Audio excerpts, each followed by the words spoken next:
There is one veridical case where the person dies, he has his heart attack, his heart stopped. He does have autoscopy.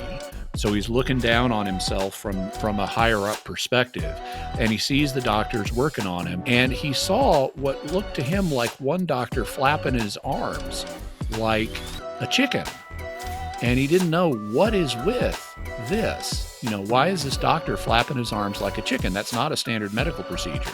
Well, they get his heart restarted, and then he shares his experience, and he talks to the doctor, and the doctor actually gets indignant. By the way, I've got a super important announcement with Jimmy Akin at the end of this video. Here is my question on NDEs. NDEs shouldn't really be used as evidence for the afterlife, for disconnected consciousness, or really much of anything, due to what I'm going to call the immature level of research. And here by immature, I do not mean childlike. I only mean that there's not sufficient research at this time.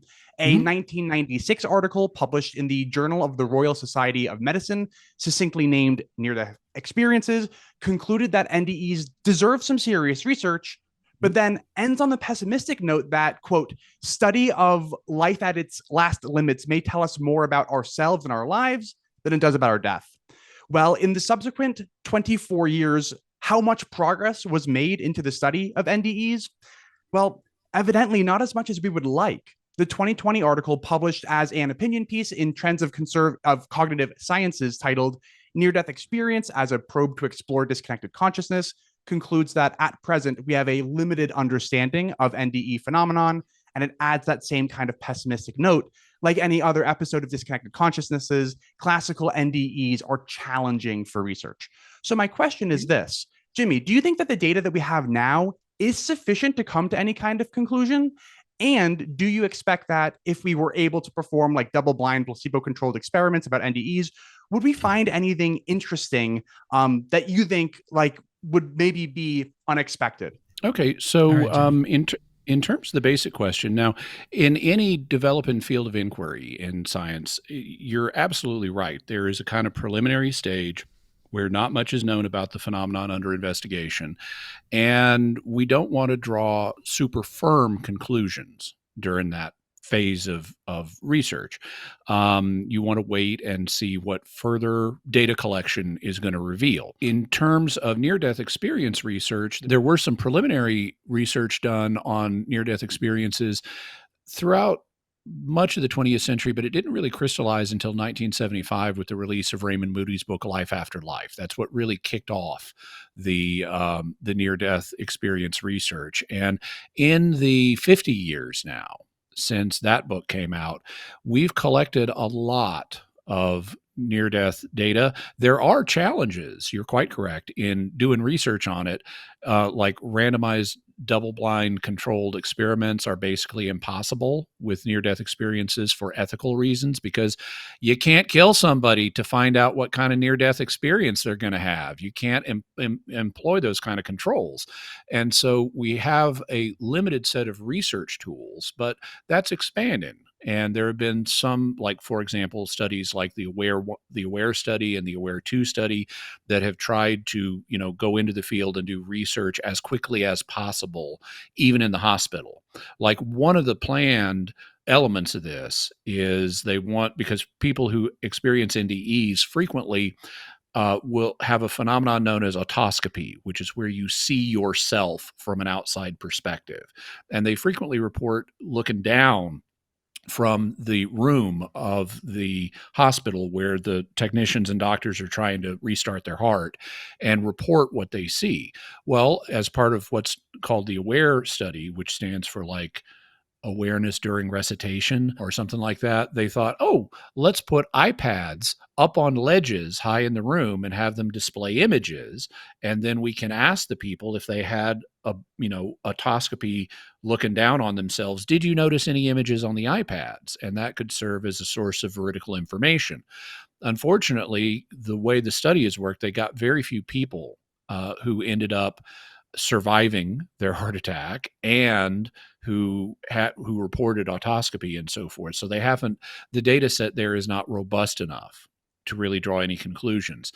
on that particular issue. But I think it's a fascinating idea for how to apply new research tools to this area.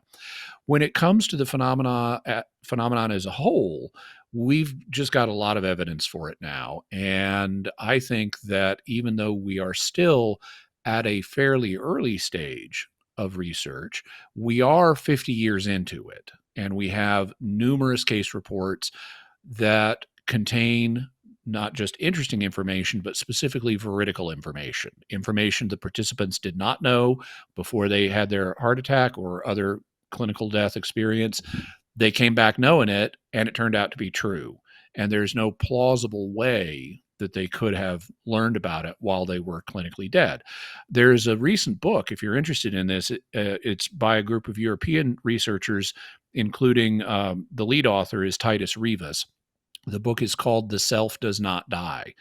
And what it does is it contains over 100 cases of NDEs where vertical information was retrieved and there's an independent witness. So it's not simply someone reporting it. There's someone else who was there and able to, like, for example, observe the experience and what the person was doing in the hospital. So you have some independent validation of the fact this person had no way of coming up with this information. To give just one example, and I have numerous others that I could give, but to give just one example, there is one vertical case where the person dies, he has his heart attack, his heart stops, he does have autoscopy, so he's looking down on himself from a higher up perspective, and he sees the doctors working on him. And he saw what looked to him like one doctor flapping his arms like a chicken. And he didn't know what is with this. Why is this doctor flapping his arms like a chicken? That's not a standard medical procedure. Well, they get his heart restarted, and then he shares his experience. And he talks to the doctor, and the doctor actually gets indignant and tells him, well, at least I brought you back. Well, it turned out that this which is not always, it's actually funny. In some of these cases, I'm aware of doctors and nurses who have gotten socked in the nose for bringing people back. They were having such a great time on the other side, they didn't want to come back. But it turns out that this particular doctor was a Japanese gentleman, and he, in the surgical theater, would keep his hands close to his chest in order to not get them contaminated by touching unsanitized objects. And what he would do, this was just his personal quirk, is he would point with his elbows to different pieces of equipment to tell the nurses what to get. And so it turns out that, yeah, this guy flapping his arms, looking kind of like a chicken in the surgical theater, was exactly what this guy did. That was a valid perception that the experiencer, who was clinically dead at the time, had no natural way of seeing. And when you read case after case, like I said, this book, The Self Does Not Die, contains more than 100 of these cases. I think even though we're not at 5 sigma level yet, to use a statistical term that's considered the gold threshold, the gold standard in physics, I think we have very substantial reason to think that NDEs do point to an afterlife. And I expect that further research in this area is likely to cause that evidence to continue to mount. Yeah, I guess if I just can say a few things, I guess first, thank you for the generous and long answer. I guess second, I certainly am impressed by stories like that, but I guess I just have worries for like a few different reasons. There's been, various prophecies throughout history that we found out were made after the fact. And sometimes I worry that these NDE stories are embellished after the fact, or I saw you waving your arms around turned into I saw you flapping your arms like a chicken, which is maybe a little bit, things like that. I also worry about cases like the famous the boy who came back from heaven case. There was that book, and like the kid who died and went to heaven and came back and allegedly told his father all these stories about heaven. When the kid got old enough, Kevin he turned Malarkey. 18. Yeah, thank you. Yes, you know more about this than I do, but I guess I just worry about things like that. And I'm an engineer by education, so I'm a little bit of like a in God we trust, all others must bring data. So until I see the data on NDEs, I'm kind of thinking that I ought to remain agnostic. I don't know if you think that's kind of unreasonable or That's just kind of I guess that's where I'm at, if that makes sense. Okay, well, no, I mean, what status you have, whether you're a disbeliever, a believer, or an agnostic, is going to be rationally based on what evidence you've seen. And if based on the evidence you've seen thus far, you're in the agnostic category, I think that's fine. I also think you raise legitimate concerns that need to be taken into account in doing research in this area. Elaboration and even outright hoaxing are possible. And those need to, I'll give you one rule of thumb. It's only a rule of thumb, but one rule of thumb I use is if a single book is written by a reported NDE experiencer about their experience, and it's not like a collection of experiences, but they've got this one experience that they think they can mine an entire book out of, that is a very atypical NDE, and I am immediately suspicious of that book. And there are multiple examples. I can name three people off the top of my head that I think were hoaxers: Betty Eadie, Kevin Malarkey, who later fessed up, and Dannion Brinkley. I think all three of those were just outright hoaxers. And they all wrote books focused on their own experience. What I have more confidence in is case study collections that were made by researchers looking not just at one person who could be hoaxing, but at multiple people.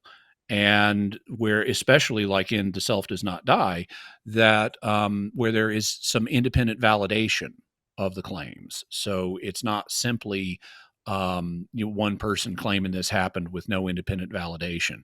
So I think your concerns are legitimate, and I think they are being taken into account by serious NDE researchers.